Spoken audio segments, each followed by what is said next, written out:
Hello বন্ধুরা, আমি আজকে এসে গেছি কলকাতা ইন্টারন্যাশনাল বুক ফেয়ারে।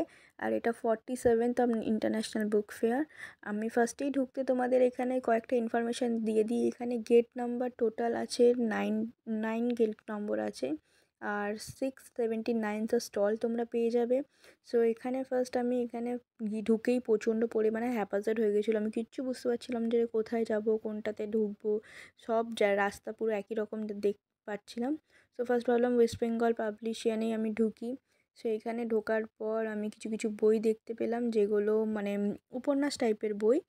এইগুলো দেখার পর এখান থেকে আমি বেরিয়ে চলে গেলাম গিল্ড হাউস, বিকজ এখানে আমাকে কেউ একজন হেল্প করেছিল যে গিল্ড হাউসে গেলে আমি পুরো প্ল্যানটা পেয়ে যাব। লেআউট প্ল্যানটা নেওয়ার জন্য আমি গিল্ড হাউসে গেলাম। এরপরে আমি পুরোটাই মানে লেআউট প্ল্যানটা দেখি আমি এগোচ্ছিলাম। তাও আমি খুব একটা বুঝতে পারছিলাম না, গুলিয়ে ফেলছিলাম।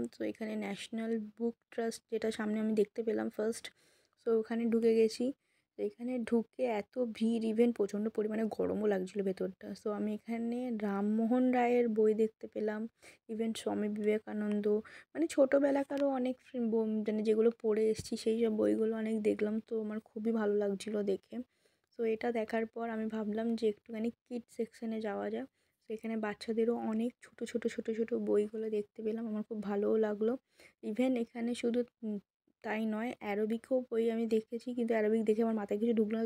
ওখান থেকে এগিয়ে আমি আমার প্রিয় খাবারের বই দেখতে পেলাম, তাই একটুখানি বইটা চেক আউট করলাম। তারপরে আমি হিউম্যান বিহেভিয়ার নিয়ে একটা বই দেখতে পেলাম, বইটা দেখে খুব ইন্টারেস্টিং লাগলো। বইটা একটু চেক আউট করে নেওয়ার পর আমার অনেকক্ষণ ধরে ভাবছিলাম যে একটু বাচ্চাদের বইয়ের সেকশানে যাব, কারণ যতই যাই হোক রামায়ণ মহাভারত যাই বলুন না কেন, বাচ্চাদের বইয়ের ওপর একটা আলাদাই আমাদের মানে ভালোবাসা থাকে, সেটা তোমাদেরও নিশ্চয়ই আছে। এখনও যারা বাচ্চাদের বই পড়তে এখনও ভালোবাসো বা বাচ্চাদের বই দেখতে ভালোবাসো, তারা প্লিজ আমাকে একটু কমেন্ট করিয়ে জানিও। ইভেন তাই নয়, এখানে আমি মহাভারত ঠাকুমার ঝুলি, যেটা আমরা ছোটোবেলায় টিভিতে দেখতাম, তার বই আমি ইংলিশ ভার্সানে আমি দেখতে পেয়েছি। মেবি তোমরা হয়তো জানো, আমি জানি না, কারণ বইয়ের জগৎ থেকে আমি অনেকটাই দূরে এখন, কারণ সারাক্ষণ অফিস ওয়ার্ক এইসব নিয়ে বিজি থাকি বলে আমার হয় না। সেখানে ছোটোদের দেখো চিত্রে মানচিত্রে ভারত, মানে এগুলো আমি ছোটোবেলায় পড়েছি। ইভেন হরপ্পা মহেঞ্জোদারো এইসব বইও আমি দেখতে পেয়েছিলাম। আর ইভেন আমি এখানে বোনকে বলছিলামও, দেখ যেগুলো আমরা দুজন ছোটোবেলায় পড়েছি সেই বইগুলো এখানে অ্যাভেলেবেল আছে। পরে আর একটু ঘোরার পর এখানে আরও অনেক উপন্যাসও দেখতে পেলাম, লাইক চোখের বালি, এইসব বইগুলো দেখতে পেলাম। দেখেও বেশ ভালো লাগলো, কারণ চোখের বালি আমরা সেই মুভিতে দেখেছিলাম, সেটাই আমার আপাতত মনে আছে।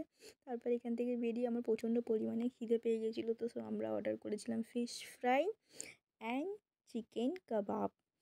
ফিশ ফ্রাই অ্যান্ড চিকেন কাবাবের টেস্টটা তো অসাধারণ ছিল।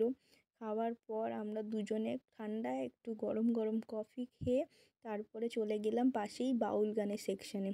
এখানে জাগো বাংলার বাউল গান হচ্ছিল। ইভেন গানটা এত সুন্দর এরা গাইলো, আমার প্রচণ্ড পরিমাণে ভালো লাগলো। দিবারাত্র ঘুরে বেড়াও এই মেলাতে এসে, তুমি দিবারাত্র ঘুরে বেড়াও। তারপর এখানে মেলায় এসছি, কোনো কিছু শপিং করবো না, এটা কখনো হতে পারে। আমার এখানে একটা ব্যাগের দোকান চোখে পড়লো। অনেকই ব্যাগ আছে, শুধু আমার এই যে স্টোরটা খুব ভালো লাগলো, কারণ এখানে আমি যে হাতে ব্যাগটা ধরে আছি তোমরা নিশ্চয়ই দেখলে, ওই ব্যাগটা আমার দূর থেকে খুব পছন্দ হয়েছিল। দিয়ে ওটা কিনে আমি ফ্যামিলি পাশে বুক শপে চলে গেলাম। ফ্যামিলি বুক শপে ঢুকেই আমার নদী বইটা চোখে পড়লো ফার্স্টে। এটা হচ্ছে আমরা যে ছোটোবেলায় যে কার্টুনটা দেখছিলাম তার বই, বেশ ভালো লাগলো দেখে। ছোটোবেলার কার্টুনের বইগুলো এখন মানে অনেকে পড়ে। তারপরে এখানে শুধু তাই না, মার্বেল স্টুডিওরও যেগুলো আমরা এখন দেখি, অনেকেই দেখে marble studio, Wakanda forever, Hulk, এইসব বইগুলোও এখানে পাওয়া যাচ্ছিলো। আমার দেখে খুব ভালো লাগলো, সুপারম্যান, স্পাইডারম্যান। আমার দেখে প্রচণ্ড ভালো লাগলো। এই বুক স্টলটাও আমার খুব পছন্দের। তারপরে এখান থেকে বেরিয়ে পাশে স্টুডেন্টদের অনেক কিছু ওকেশান এখানে হচ্ছিলো, ওরা গান বাজনা গিটারিস্ট করছিল।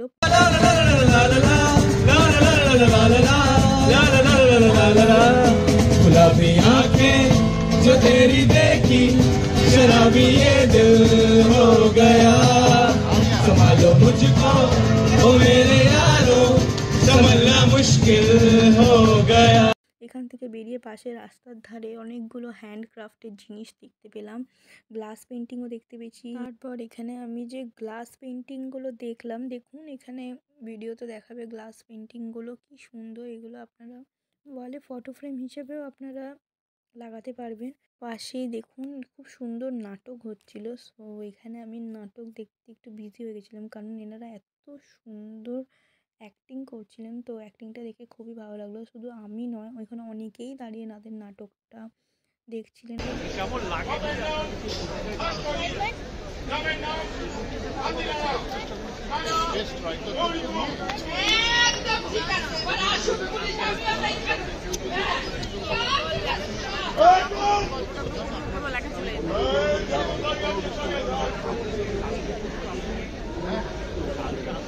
তারপর এখান থেকে মিও আমর খেয়ে আমরা বাড়ি চলে এলাম। টাটা, দেখা হবে নেক্সট ভিডিওতে।